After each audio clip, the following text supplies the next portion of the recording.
আসসালামু আলাইকুম রহমতুল্লাহ বারকাতু। আপনার উপরে আল্লাহ সুবহানাহু ওয়া তাআলা শান্তি, রহমত ও বরকত নাজিল হোক। পবিত্র কুরআন ও হাদিসে বর্ণিত 213টি কবিরা গুনাহ সম্পর্কে শুনবো আমরা।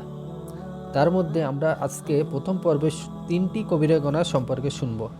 এই 3টি কবিরা গুনাহ হলো শিরিক অর্থাৎ আল্লাহর সাথে শরিক করা, হত্যা বা খুন করা এবং জাদু করা।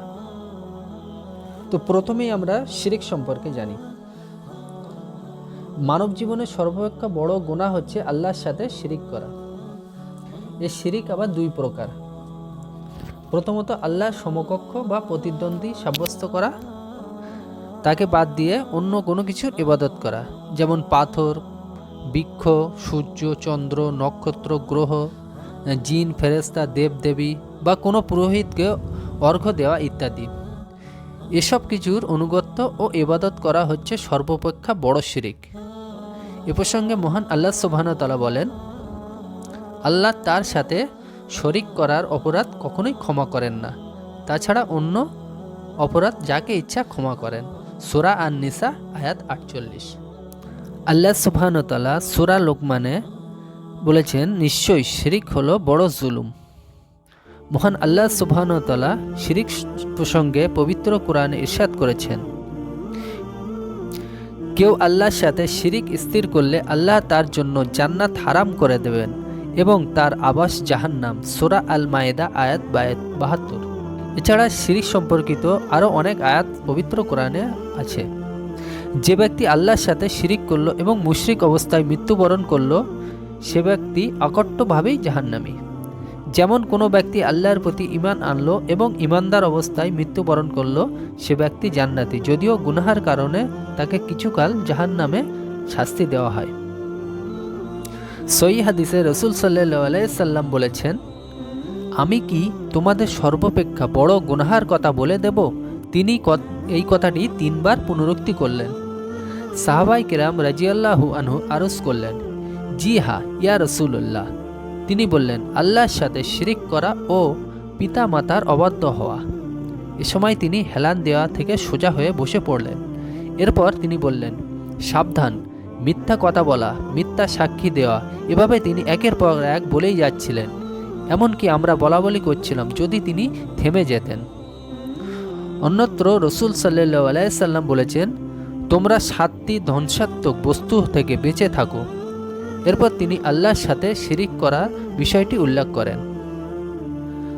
রাসূল সাল্লাল্লাহু আলাইহি সাল্লাম বলেছেন, যে ব্যক্তি দিন পরিবর্তন করে অর্থাৎ মুরতাদ হয়ে যাবে, তোমরা তাকে হত্যা করো।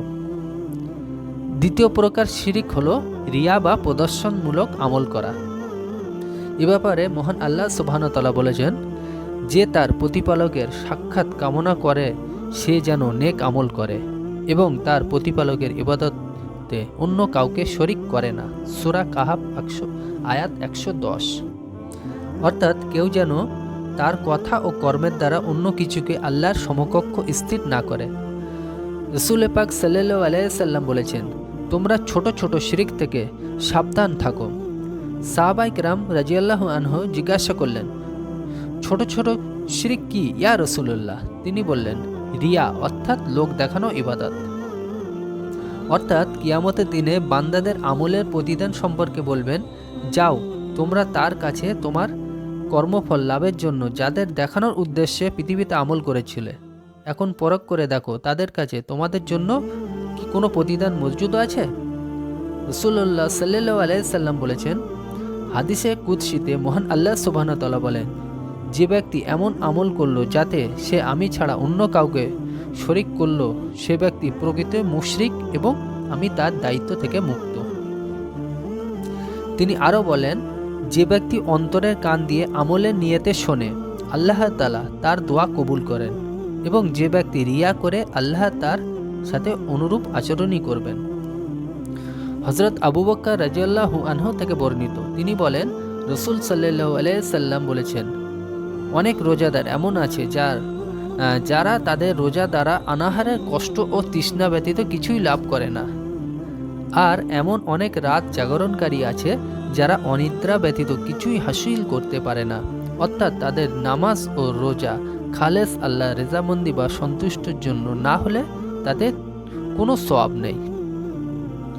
রাসূলুল্লাহ সাল্লাল্লাহু আলাইহি সাল্লাম বলেন, যে ব্যক্তি রিয়া বা লোক দেখানো কোনো যশ খ্যাতির জন্য আমল করে তার উপমা সে ব্যক্তির মতো যে পাথর কণা দ্বারা থলে পরিপূর্ণ করলো, এরপর তা দিয়ে জিনিসপত্র খরিদ করার জন্য বাজারে প্রবেশ করলো। যখন সে তার থলে বিক্রেতার সামনে খুলল তখন দেখা গেল পাথর আর পাথর। সে তখন তার চেহারার উপরে ছুঁড়ে মারল। তার ওই থলে তার কোনো উপকারে এলো না, শুধু মানুষের কথাই শুনতে হলো। তার থলে ভর্তি হলো না এবং সে তাতে কিছু দিতে পারল না। এ হচ্ছে সে ব্যক্তি কার্যকলাপের উদাহরণ, যে অন্তঃসার শূন্য যশ খ্যাতির জন্য আমল করেছে, তার জন্য লোকের নানা কথা ব্যতীত কিছুই নেই এবং আখেরাতে তার জন্য কোনো সওয়াব থাকবে না। মহান আল্লাহ সুবহানাহু ওয়া তাআলা আরও বলেন, আল্লাহ তাআলা সন্তুষ্ট ব্যতীত অন্য কোনো উদ্দেশ্য তারা যেসব আমল করছে আমি তার সওয়াব বাতিল করে দিয়েছি এবং সেগুলোকে আমি উড়ন্ত ধুলাবালি রূপান্তরিত করেছি, যা সে সূর্য কিরণের মাঝে উঠতে দেখতে পায়। হযরত আদি ইবনে হাতিম রাদিয়াল্লাহু আনহু রাসূলুল্লাহ সাল্লাল্লাহু আলাইহি সাল্লাম থেকে বর্ণনা করেন, তিনি বলেন, 7টি ধ্বংসাত্মক অপরাধ থেকে বিরত থাকো।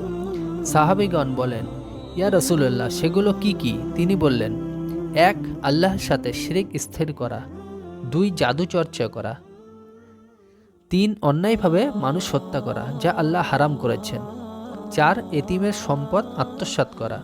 5 নম্বরে বললেন সুদ খাওয়া ও 6 নম্বরে যুদ্ধক্ষেত্র থেকে পলায়ন এবং 7 নম্বরে রাসূলুল্লাহ সাল্লাল্লাহু আলাইহি সাল্লাম বললেন, সতী সাদী ইমানদার মহিলার প্রতি জিনার মিথ্যা অপবাদ আরোপ করা। এক ব্যক্তি রাসূল সাল্লাল্লাহু আলাইহি সাল্লামকে জিজ্ঞাসা করল, কোন পাপ সর্বাধিক মারাত্মক? তিনি বললেন, আল্লাহর সাথে কাউকে শিরক স্থির করা, অথচ তিনি তোমাকে সৃষ্টি করেছেন। সে বলল, এরপর কোনটি? তিনি বললেন, তোমার খাদ্য অংশগ্রহণের আশঙ্কায় তোমার সন্তান হত্যা করা। সে বলল, এরপর কোনটি? তিনি বললেন, তোমার প্রতিবেশী স্ত্রীর সাথে জেনায় লিপ্ত হওয়া। এর সমর্থনে আল্লাহ সুবহানাহু ওয়া তাআলা এ আয়াতে বললেন, যারা আল্লাহর সাথে অন্য ইলাহকে ডাকে না, অর্থাৎ শিরক করে না, যে প্রাণ হত্যা আল্লাহ হারাম করেছেন তাকে অন্যায়ভাবে হত্যা করে না এবং জেনা করে না, তারাই হলো প্রকৃত মুমিন।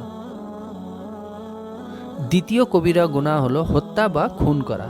সম্পর্কে মহান আল্লাহ সুবহানাহু ওয়া তাআলা বলেন, যে ব্যক্তি ইচ্ছাকৃতভাবে কোনো মুমিনকে হত্যা করবে তার পরিণতি হবে জাহান্নাম, সেখানে সে চিরকাল অবস্থান করবে। আল্লাহ তার উপর ক্রুদ্ধ হন, অভিশপ্ত করেন এবং তার জন্য ভয়ঙ্কর আযাব প্রস্তুত করে রেখেছেন। সূরা আন-নিসা আয়াত 93। মহান আল্লাহ সুবহানাহু ওয়া তাআলা আরও বলেন, যারা আল্লাহ ছাড়া অন্য কাউকে ইলাহা স্বীকার করে না আর যারা বৈধ কারণ ব্যতীত আল্লাহ কর্তৃক নিষিদ্ধ প্রাণকে হত্যা করে না এবং ব্যভিচার করে না, তারাই আল্লাহ প্রিয় বান্দা। আর যারা এসব অপকর্ম করে এরা মহাপাপাচারী, তার জন্য আযাব দ্বিগুণ করা হবে এবং সে অপমানিত হয়ে সেখানে চিরকাল অবস্থান করবে, অর্থাৎ জাহান্নামে। অবশ্য যে ব্যক্তি তওবা করে, ঈমান আনে ও সৎ কাজ করে, তাদের অসৎ কর্মকে সৎ কর্ম দ্বারা বদলে দেওয়া হবে। আল্লাহ ক্ষমাশীল ও দয়াময়। সূরা আল মাইদা একটি হত্যাকাণ্ডকে সমগ্র মানব জাতির হত্যার অন্তর্ভুক্ত বলা হয়েছে। এ সম্পর্কে মহান আল্লাহ সুবহানাহু ওয়া তাআলা পবিত্র কোরআনে বলেছেন, এই কারণেই আমি বনি ইসরাইলকে লিখে দিয়েছি, যে ব্যক্তি কোনো হত্যার বিনিময়ে ব্যতীত কাউকে হত্যা করল অথবা সন্ত্রাস সৃষ্টি করল, সে যেন সমগ্র মানব জাতিকে হত্যা করল, আর যে একটা প্রাণকে বাঁচালো সে যেন সমগ্র মানব জাতিকেই বাঁচালো। সূরা আল মাইদা আয়াত 32। হাদিসে রসুলেও হত্যা ও হত্যার ইচ্ছাকে সমপর্যায়ভুক্ত অপরাধ বলে গণ্য করা হয়েছে। এ সম্পর্কে রাসূলুল্লাহ সাল্লাল্লাহু আলাইহি সাল্লাম বলেছেন, যখন দুজন মুসলমান তরবারি নিয়ে পরস্পরকে আক্রমণ করে তখন হত্যাকারী ও নিহত ব্যক্তি উভয়ই জাহান্নামী বলে গণ্য হয়। তখন রাসূল সাল্লাল্লাহু আলাইহি সাল্লামকে জিজ্ঞাসা করা হলো, হত্যাকারী কথা তো বুঝলাম, কিন্তু নিহত ব্যক্তির ব্যাপার কি? তখন রাসূল সাল্লাল্লাহু আলাইহি সাল্লাম বলেন, কেননা সে তার প্রতিপক্ষকে খুন করতে চেয়েছিল। এই হাদিসের ব্যাখ্যায় প্রসঙ্গে ইমামগণ ও মুহাদ্দিসগণ বলেছেন, কোনো অবৈধ স্বার্থ, শত্রুতা বা বিদ্বেষবশত পরস্পরের মধ্যে সংঘটিত হলে এ হাদিস প্রযোজ্য হবে। যদি আত্মরক্ষা বা বৈধ ধন সম্পদ রক্ষার উদ্দেশ্যে অস্ত্র ধারণ করলে এ হাদিস প্রযোজ্য হবে না, কেননা আত্মরক্ষাকারীর উদ্দেশ্য ও প্রতিপক্ষকে খুন করা বলে গণ্য হয় না, বরং এক্ষেত্রে আক্রমণ প্রতিহত করা তার উদ্দেশ্য বলে গণ্য হয়। যদি আক্রমণকারীকে হত্যা না করে আত্মরক্ষা করা সম্ভব হয়, তাহলে সেটা করাই শ্রেষ্ঠ কাজ হিসেবে পরিগণিত হবে। রাসূল সাল্লাল্লাহু আলাইহি সাল্লাম আরও বলেছেন, আমার পর তোমরা পরস্পরে হত্যাকারী কাফেরদের মতো পরিণত হয়ে যেও না। রাসূল সাল্লাল্লাহু আলাইহি সাল্লাম আরও বলেছেন, কিয়ামতের দিন সব কিছুর পূর্বে মানুষ হত্যার বিচার হবে।